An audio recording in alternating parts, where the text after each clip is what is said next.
watching The Best Aura Moments in Nature by Casual Geographic. Yeah, that bird's not scared at all. Monkey! What is the quality? You've heard the word, even if it was after the brain rot brigade ruined it for everyone. The definition of aura is not important, it's the feeling. It's commanding an entire room without speaking. It's when your name is spoken, it demands respect. Man, look, we don't even need this intro. You know what aura is. Captain America wielding the hammer of Thor, aura. Steph Curry having an entire building watching him shoot. Except for Steph Curry, aura. Except for Steph Curry. Even saying this bear's name for their safety, aura. Animals can have it too, and when you talk about aura, this bear might just be the mascot. This is bear number 122, but he's mainly known as the boss. He's a 700-pound walking boulder of a bear and the most dominant grizzly in Banff National Park in Alberta. He's your biggest predator's biggest predator, as the boss has been recorded catching, murking, and eating other bears. In fact, one of the first times he ever was seen was while feeding on a recently expired black bear. Or at least what was left of him, and officials had to close down the Sundance Canyon Trail until he was done. He's like the carnivore conductor. Everyone is so cute though. He's always the last bear to hibernate, but the first one up. He has a home range of about 1,000 square miles, and like Genghis Grizzly, Boss is believed to have fathered 70% of all the bears in Banff. Brother Bear was going to work, but unfortunately, with every job, eventually you retire, and one day Boss tragically hit a train and was put down. No! The train, that is. Yeah, this walking plot armor survived being struck by a train twice. Mind you, trains are the #1 killer of all wildlife in Banff, and Boss regularly uses the tracks as a buffet line to feed on spilled grain, as well as the carcasses of other animals that weren't strong enough to survive what he walked off twice. The definition of aura is a bear covered in oil from hours spent eating off the same tracks that should have killed him. But this god of war grizzly doesn't just not fear death, he straight up disrespects it. According to Parks Canada mapping, Boss regularly crosses high-speed, heavy traffic highways like Trans-Canada, and yeah, in case you were curious, that's another leading cause of bears getting disqualified from life. And that's not the only way he disregards death. Believe it or not, if there was something less than nothing, bears would want that to do with us. The best way to avoid a bear is to make enough noise to give the bear a chance to avoid you, and mother bears will actually den closer to people, knowing that'll keep baby aborting males away. Which means, ironically, some bears choose the man. Boss chooses himself. Bear 122 is a Boss chooses himself around Banff, and he even forced the town to put up a 9,500-volt electric fence just to keep him from raiding the landfills. There's also that time. Imagine getting hit by a train, putting the train in the grave. No, for real. So of course, the only option was to cut down the trees. The thing is, Boss was never known to be aggressive to people. To be fair, that's also true for most bears that are alive. But my theory is, he knows damn well we can't do a thing about him. Boss is a whole anime protagonist with predatory hardware, so you shouldn't be surprised that he has his own villain. One day, wildlife photographer John E. Marriott seemingly saw Boss at his worst. He could barely move, he had chunks taken out of his face, and for the first time, he had gotten got. And the most likely culprit, that would be this guy, Split Lip. Split Lip, or Bear 136, was another mountain of a bear in Banff, and Boss's #1 op. They even have the same Earth-societal tendencies. In 2015, his tracking collar stopped working, and researchers looking for it were met with Split Lip's discarded collar and a mostly eaten grizzly corpse that wasn't Split Lip. They've been running things for years, and with both being at least over 20, this beef's likely been marinating over a decade. And with Boss estimated at 28, he proves one thing: beware the old man in a profession where men die young. In fact, even his name is dangerous. Just not in the way you think. You see, when you name an animal, you're basically personalizing them. It's one thing to do it to a dog. It's a different game for a 700-pound wild Rottweiler. It turns out he's so cute though. Someone's not logic deficient enough to risk it all for a Boss selfie. Yeah, Bison is more than a good buy. It's enough for experts to caution against saying his name out of fear that he might literally gain too much clout for his own good. Think about it. This bear's aura is too strong to have a name. But there's more than one kind of aura, even in the animal world. You ever get that new kid in class that everyone just rocks with? Like the popular kids, the teachers. He can make nice with half the school by capybara aura. And this is the picture of it. The story goes, a couple lost their dog while hiking in Kamchatka. Remind me to tell you why that's important later. And they fired up a drone to try and find him. Oh, they did. They found him traveling with 3 bears. There's a lot to unpack here. Number 1, bears don't live in packs, thank the natural order for that, but that means this husky had the stones to pull up on a mother bear with cubs and didn't get sent to dog backwards. Not to mention, there are wolves in Kamchatka, meaning bears already have a predilection to canine prejudice. But speaking of Kamchatka, not only does it flex the highest density of brown bears on Earth, the constant fresh supply of salmon means they're one of the few animals alive that could maul a grizzly. So I'm not exaggerating, this dog chose the biggest land predators on the planet and adopted them. Yeah, he adopted them. You can tell they're just barely tolerating him. Whole time the husky they're just barely tolerating him. And I just know it was the mom telling the couple. That dog's just like me, for real, for real. For him to go away that got him here. That's the real reason she doesn't suplex his world. Because then she'd be admitting she's wrong. There's no report the couple got their dog back, but I don't think that's not their dog no more. Especially since if I had a nickel for every time a drone caught a dog breaking bare boundaries, I'd have at least 2 more nickels than I woke up with. Oh, and it's more than just dogs. In 2018, a Polish farmer lost one of his cows, and for 2 months straight, she was unaccounted for. That is, until she was caught posted up with a herd of wild, untamed bison.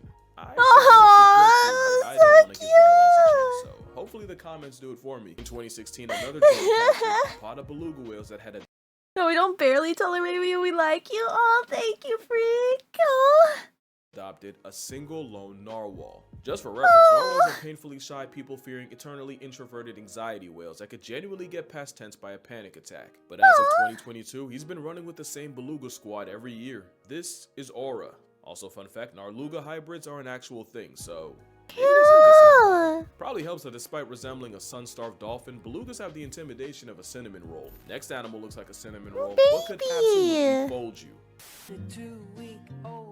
She's just a defenseless girl.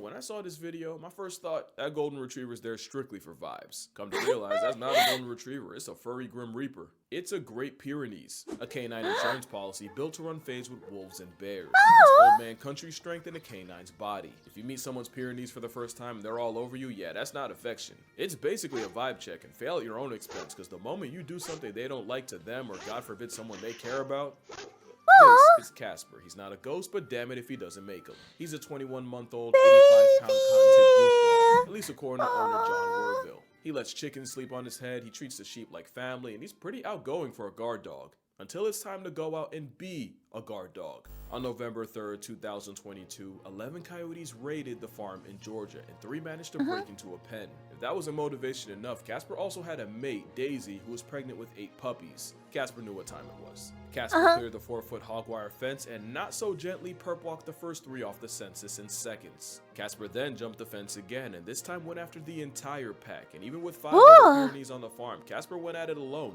No backup. This was personal. Casper would disappear for 2 days, until reappearing with cuts, torn skin, and a severely injured tail that ended up getting amputated. I showed the other guys, but corpses aren't allowed on YouTube. The next day, people found the bodies of the decommissioned coyotes littered around railroad tracks, the carnage totaling 8 dead coyotes. What the Remember how fuck? many unborn pups they pressed? I don't believe 8 was an accident. Casper would spend 2 weeks at the emergency vet and another 6 at the animal clinic to treat his wounds of war. But thanks to Samaritans donating $15,000 to his medical bills, Casper would make a full recovery. Yeah, don't In mess with 2024, He was Casper. voted the People's Choice Pup and won Farm Dog of the Year. Today, Casper's retired, and after single-handedly saving his entire bloodline, as he should. Next animal also retired, but only after saving his entire species. Except this is the one time the aura came from stolen valor. Aura fraud is a crime in this prehistoric plus-size pebble committee. Tortoises actually used to be seasoned all over, but that changed the moment folks discovered how good turtle meat tastes. No. It was actually my ridiculous. God. You know, they didn't get a Oh my scientific name fucking for God, hundreds not of the years, all Bowser. because the civilization with them kept eating them before they made it back to London. It got to the point where the population of giant tortoises on Hispaniola Island was 3 males Espanol? and 12 females away Yeah, from being is Bowser a discontinued turtle? permanently. They started a breeding program, but off the bat, only 2 males were able to contribute. That was until they realized that a tortoise living in the San Diego Zoo had actually been born on Hispaniola, and DNA tests confirmed that Diego was exactly what they were looking for, and so recruited him. Diego peeped the census and immediately came to his senses. He locked in. They said, "Go Diego, go." Boy, did he ever. 3 male Hood Island tortoises were brought into the breeding program, and Sir Diego proceeded to score a career high in spreading thighs. Do turtles even have? Yes. With more rounds than Nick's cannon, the amorous anvil with legs spawned 900 children and fathered 40% of all the tortoises born in the program. Forever immortalized as the turtle who laid so much pipe, he carried the species. And I do mean carry. There were 3 males, but one of them literally couldn't bump shells if their species depended on it. Either that or he was one of those watching turtles. Now, I'm not a mathemacologist, but 3 males with one pulling 40% and the other contributing vibes means Diego wasn't the MVP. That turtle was. This is E5. now not Logic even work says this straight was now for responsible real. for 60% of the output. Apparently, Diego being a bigger, louder personality means he siphoned E5's clout, although to be fair, being named after a fucking bingo space didn't help. E5 was quiet, reserved, and rarely witnessed in the act. Meanwhile, Diego was the type to crash keratin and let the whole island hear about it. This was a turtle too, man, that went on a legendary run to save their species, which now numbers 2,300 on Española. Both tortoises God! returned to their native island almost 80 years after they were first recruited. Moral of the story, there's a lot in a name. Call a bear a boss and he'll act like one. Name a shell jockey after the spawn of Elon, you're setting both up for failure. But failure's not even a concept to the next animal, because when you talk about aura, this guy might have won himself a life supply. This is Jacob the Ion. Ion cuz he just refuses to take the L. And earlier this year, he and his brother broke a record in the most I think it was unexpected way possible. G-posing. But to really appreciate how insane this is, you need to know just how they got here. Jacob belongs to a super rare population of tree climbing lions in Queen Elizabeth National Park. What was really rare was his plot armor. In 2019, 5-year-old Jacob stepped on a wheel trap, a brutal torture device meant to bring down buffalo and hippos. That'd be curtains for most lions, but Jacob managed to escape, although not without sacrificing a leg. And although he was kept alive by pride mates bringing him food and rangers eventually treating his wound with antibiotics, the chances a 3-legged lion can last more than a year are low. They were about to get a lot worse. In March 2020, 6 of Jacob's family members were poisoned by poachers and body parts sold on the black market. Being a tripod predator is already life on impossible mode. Doing that without a pride behind you is a for sure death sentence. Death seemed even more certain because 6 weeks after that, Jacob was gored by a buffalo, gifting him a gruesome puncture hole in his chest. Somehow Jacob survived everything, but the jihad of life didn't end there. Even with brother Tibu by his side, there's one big risk with being a lion without a pride, and one night, it happened. Jacob and Tibu lost a fight with a rival group of males, and as lion culture states, all losers must be banished from the territory. Problem was, the only way out involved crossing the Kazinga Channel, a channel believed to hold the world's largest population of hippos and crocodiles, both a massive threat to an Afro Kitty's way of life. Jacob had already beat the odds like a Cherokee drum, but this time had to be too much. They did it. Jacob and Tibu swam nearly a mile across croc and hippo seasoned waters at night. It was the longest distance a lion has ever been recorded swimming, and in Kazinga, most don't make it past 100 meters. The brothers lasted a length of 14 football fields, and the craziest part, it didn't take one try. It took 3 attempts, and one of them ended with a mysterious creature stalking them and forcing the pair back to shore. Do you know the nerve it takes to swim through a steroid lizard luncheon and a hippo pool party in the dark for 45 minutes straight while having no way of knowing if something's following you? What even motivates 2 lions to risk their entire lives swimming through a literal, yeah, that'd do it. You see, lions often mark their territory with roaring, and after losing that crucial fight, the pair heard the sounds of lionesses and the promise of promiscuity on the other side of hell. So yeah, lioness? Nah, them boys did it for the lion, yeah. This lion gets laid, cause that DNA going to waste would be the real tragedy. Second time this video, animals went on a 2-man to save the lineage, but the next animals are the ratio of destruction hell-bent on destroying everyone else's. But if you know anything about honey badgers, you know this Oreo otter puts the aura in horror. The same dust weasel that sleeps off snake venom and goes 3v1 on hyenas and still solos. And there wasn't a honey menace with more aura.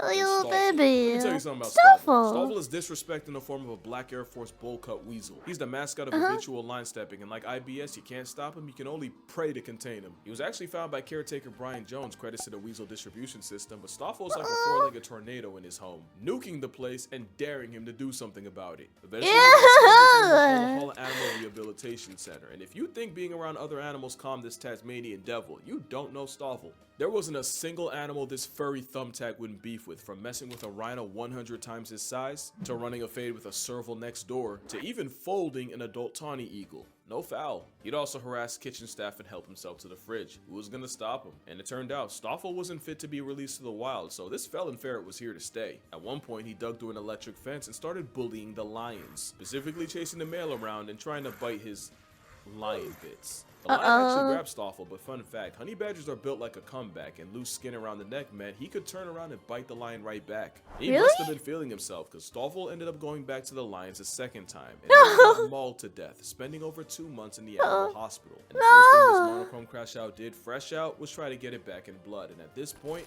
Brian knew he had to lock up his war weasel for his own good, and that's when things really got disrespectful. In his new enclosure, Stoffel climbed a tree by a wall and got out, should have seen that coming, but then they removed all the trees by the wall. The convicts spent all night. They are insane. The fact that they go back. Needed against and escaped again, so now all the trees were out. Low diff for the Stoff. This time he dug up all the rocks in the enclosure, stacked them high enough, and emancipated himself again. So there went the rocks, but like a fool, they left him with mud. A few mud piles later, and Harry Houdini humbled them again. One time, someone made the mistake of leaving a rake in there. Guess what he did. At one point, they thought they were bringing in a love interest named Hammy, but all they really did was literally gift him a partner in crime. Like Shadow Clone Jutsu, now there was two of them. There was one night Starfall broke into his home via rocks to the window and even tried the door. No one got hurt, but sometimes it's about sending a message. Sometimes you gotta pop out and show Nick. He made it clear that every second he was behind a wall was a choice, cause there's a twist. It was all a game. The weekend menace had been hand-raised by humans his entire life and had imprinted on them. He wasn't going anywhere. Fun fact, honey badgers are like the mama's boys of mustelids, with pups staying with their mothers for up to 2 years. As far as Stoffel was concerned, Brian was mama. So yeah, Casper was fueled by family, and Jacob's motivation was hocooning some tatas. This dusty sand weasel was memeing the entire time. When I checked, he's still alive. He's currently 27 and has lost most of his teeth, but He literally is just so funny. Stoffel even has a son named Stompy, guaranteeing that the family business is alive at least another generation. But yeah, that's gonna do it for this video. Make sure you drink water, hug your mother. If you ever wanted to meet Stoffel, you should probably get on that. And I'm gonna see y'all in the next one. Cute! That's so cute! Thank you so much for the videos!